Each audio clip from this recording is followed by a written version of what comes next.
So I am very pleased to welcome Suvi Salmenniemi to this conversation. Suvi is a professor of sociology at the Department of Social Research at the University of Turku in Finland. She holds a PhD from the University of Helsinki, and she worked at the universities of Helsinki and Tampere before joining the University of Turku, where she is now. Suvi has published widely on therapeutic cultures, gender, feminism, and post-feminism, as well as on Russian society. I'm particularly pleased about an opportunity to discuss her work with her today, given that she has made major original contributions, both theoretically and empirically, to the study of therapeutic cultures.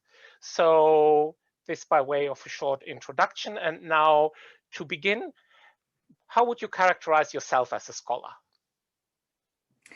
Well, I'm trained in sociology, so that's I would say my main kind of intellectual grounding is in sociology. Mm-hmm. But I've always felt that I have at least one foot in anthropology, mm-hmm. because most of my work has been ethnographic in nature. So I have conducted a number of ethnographic projects. So in this sense, I also feel that anthropology is a field that is very close to me.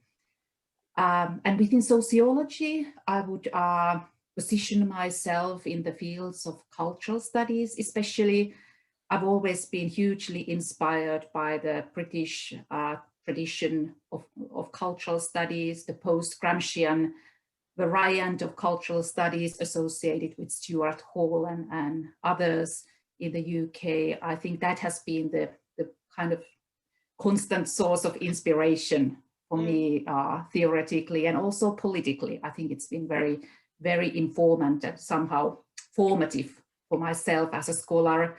And I would also like to mention feminist research, which has been also very important to me personally. And that's something that all my research, I think, has in one way or another concerned or deal with our issues related to gender studies and feminist research.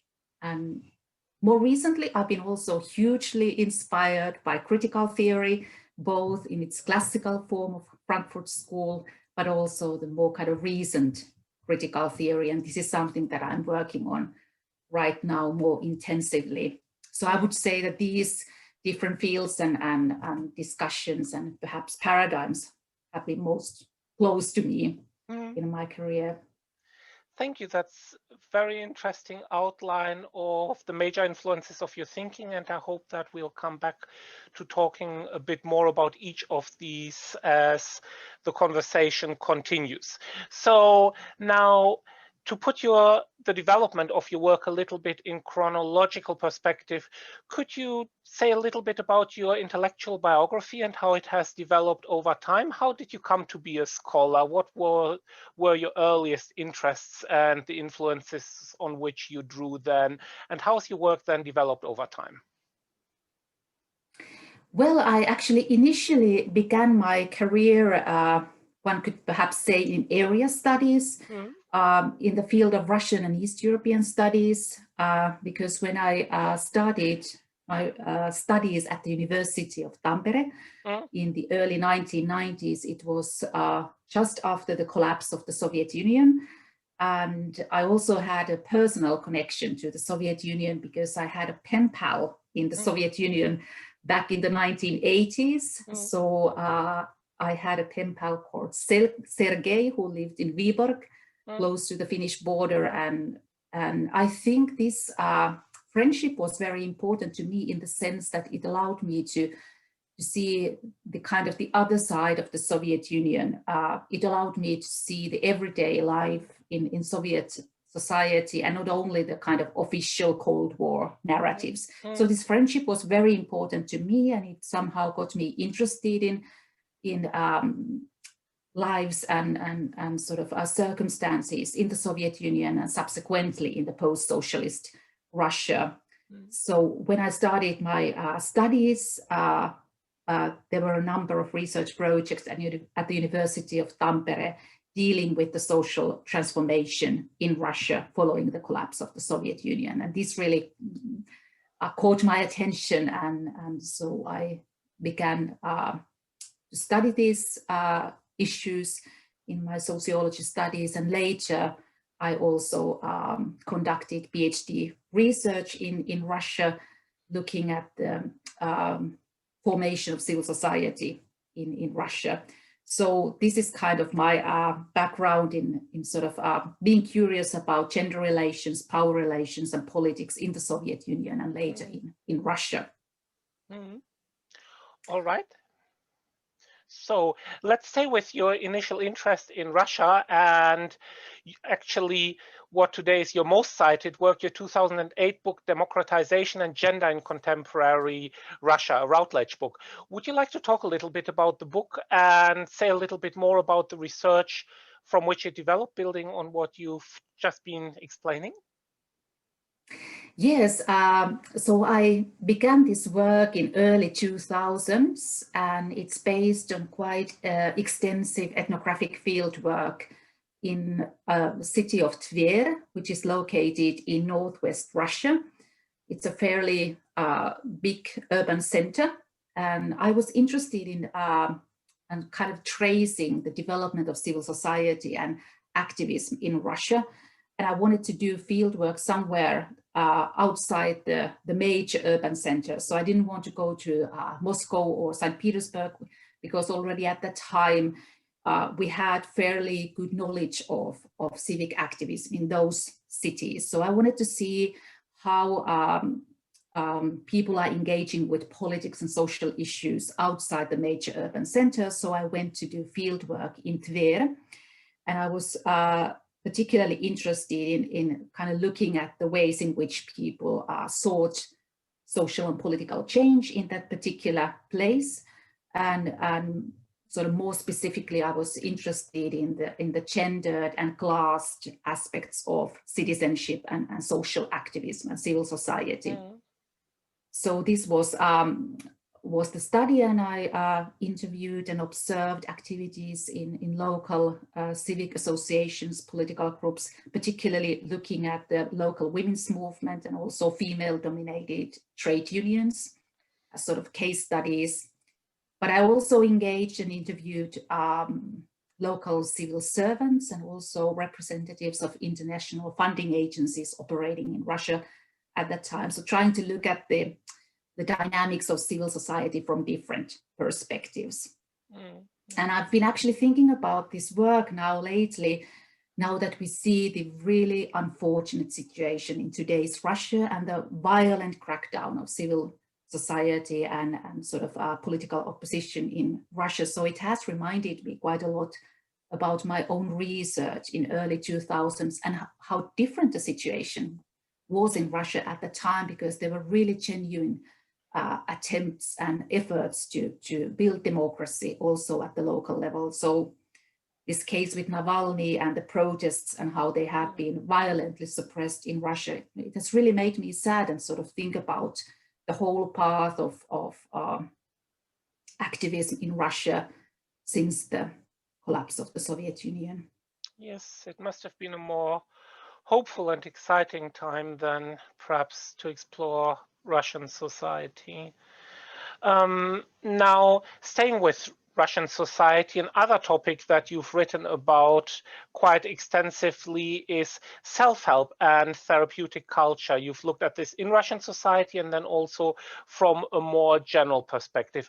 What generated your interest in this field, and what aspects of therapeutic culture have been particularly of concern to you? I noticed already when doing fieldwork for my PhD that self-help books were extremely visible and popular in the local landscape, so that I saw them a lot being sold and bought in local bookstores. And I had some local acquaintances and friends who were engaging with this literature.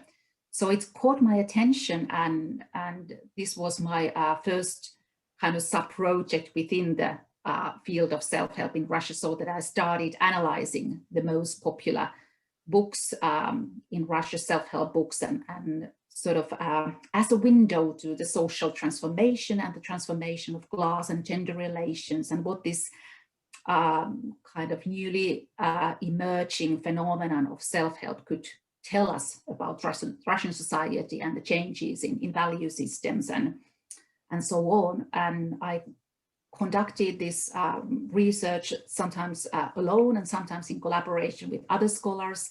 I've written on these books, for example, with Maria Adamson from the UK.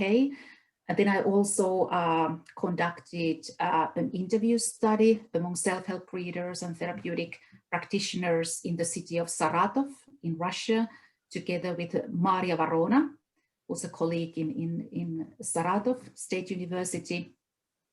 So we also wanted to dig into the lived experience of self-help reading and kind of understand that what is it that actually appeals to people in these books, or maybe what actually repels or irritates people in this particular genre, and how are people actually reading it and sort of interpreting its messages. So this has been also an important and very sort of inspiring, I would say, project within this field of self-help and therapeutic culture in Russia. But then later on, I also got interested in this phenomenon in Finland. So I also later conducted a 5-year long ethnography in Finland in this therapeutic field, and sort of kind of further digging into these questions also in the Finnish context. Now, comparing the Finnish and the Russian context, what do you think are the main similarities and convergences in formations of therapeutic culture? I hope that that's not too general a question. It's just something that came to my mind because Finland and Russia are, in their recent histories, quite divergent, particularly because of communism and the impact of post-communism, I would think. Yeah, that's a really, really good question. And it's been actually something that I wanted to do for a long time already, to actually sort of do more systematic thinking around these similarities and differences between the Russian and the Finnish context. Unfortunately, I haven't been able to kind of do this sort of more in-depth analysis, kind of bringing these two contexts together so far. But certainly, I think one of the important aspects, both in my Russian and in my Finnish research materials, that I find interesting is the really kind of multiplicit ways in which people engage with this particular phenomenon of therapeutic culture. So I think this also the aspect of political critique, which emerges in both contexts, is something that I've found very important, and perhaps something that has not been so prominently underlined in the existing literature. So I think the kind of different aspects of politics and political critique has been something that I've been interested in looking at, both in the Russian and the Finnish materials, and also the fact that quite often there has been sort of an implicit assumption that people are somehow quite straightforwardly kind of adopting the ideological messages propagated, for example, by self-help books. But I think the research, the empirical research that I've conducted with my colleagues, shows that people are really quite reflexive and critical readers, and also make meaning of these messages, sometimes in quite unexpected and surprising ways. And I think there are many different issues or questions that people are kind of contemplating with the help of this particular genre. That's this issue of therapeutic culture and politics, or therapeutic politics, is something a topic with which I would like to stay for a moment, because I think that this is one of your major original contributions to research on therapeutic culture, that your work has really managed to move beyond sometimes very schematic critiques of therapeutic culture as disempowering, individualizing, atomizing, and so on, particularly in the context of neoliberalism in liberal democracies in the West. Could you talk a little bit more about your research on therapeutic politics, the work that you've done on this subject, and your main findings, building on what you've already explained? Yeah, one of the issues that caught my attention when doing fieldwork, both in Russia and in Finland, is that what I always find most fascinating in ethnographic work is that people are always surprising you in so many ways. And the whole notion of therapeutic politics emerged out of an observation that, quite contrary to what I expected, I actually encountered a lot of political critique and different forms of political mobilization in my fieldwork. And I've tried to sort of conceptualize these different political engagements by categorizing them into two different modalities of political engagement in the therapeutic field, so that we can all find this kind of more perhaps traditional forms of political action in the therapeutic field, so that therapeutic practices and discourses have engendered, for example, the organization of political parties and social movements, so that people are kind of transposing the therapeutic discourse into the field of organized politics and asking perhaps novel questions and articulating political grievances and interests in therapeutic terms. And another kind of aspect or modality of politics has to do with the everyday politics, lifestyle social movements, so that a lot of people are trying to pursue social change through practicing various alternative therapies, because they, for example, may find formal forms of political engagement as inefficient, and they sort of try to find other ways of pursuing political and social change, and kind of trying to prefigure the desired social political futures here and now through engaging with various therapeutic practices and forming therapeutic communities. And I think it's important to keep these both aspects in the picture when we talk about therapeutic culture, that it may certainly, and I think we have very compelling evidence that therapeutic culture may depoliticize political questions and sort of explaining psychological terms, highly structural and social problems. So there's certainly the aspect of depoliticization involved in therapeutic culture, but that's not the whole picture. But there's also these attempts to politicize many kind of felt and experienced grievances in therapeutic terms and through the engagement with alternative therapies. Yes, certainly. Yeah, certainly. And I think that therapeutic politics, given the public salience of psychotherapeutic discourses and practices everywhere at the moment, will continue to be a big topic. But now I would like to turn to what is one of your major recent theoretical contributions in a 2017 article, as well as in your 2020 book, Assembling Therapeutics.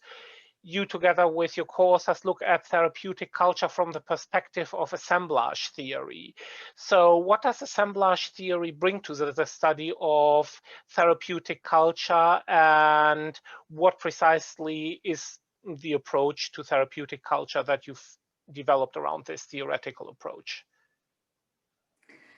This interest in assemblage theorizing, or maybe assemblage kind of approach, it emerged out of our collective research project, Tracking the Therapeutic, Ethnographies of Wellbeing, Politics and Inequality. It's a project that was funded by the Finnish Academy and the Research Council in the Social Sciences and Humanities. And me and my colleagues were looking into these different forms and different practices in the therapeutic field in different countries. And we kind of felt that there's a need to kind of foreground the multiplicity of therapeutic practices and therapeutic engagements. And we were looking for kind of theoretical tools and concepts with which to kind of foreground and make visible the kind of patchwork that therapeutic practices and discourses are, that they actually kind of emerge as or assemble from different elements in different contexts. That was the kind of idea that we wanted to somehow show this multiplicity, that therapeutic practices or therapeutic culture, it's not kind of one thing, but it may be many different things depending on the context, and sort of also kind of direct attention more to the materiality of therapeutic engagements. And we felt that the assemblage thinking in its various forms can help us to kind of sensitize us to the materiality of therapeutic engagements, in the sense that it allows to appreciate the ways in which bodies, spaces, material objects are involved in therapeutic engagements. And sort of also kind of take into account better the interaction between non-human and human elements, which is, I think, one of the important aspects of assemblage thinking.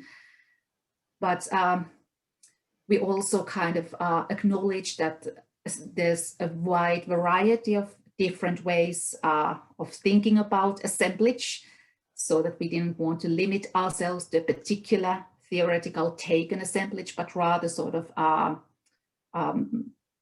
use it as a kind of, or approach it as a sensibility, as a kind of practical interpretive tool in our research, and try to see how different theories and different discussions in assemblage can help us to make sense of our empirical materials, ethnographic materials. So it's sort of true on both in more kind of philosophical debates in assemblage, but also kind of more anthropological debates as well.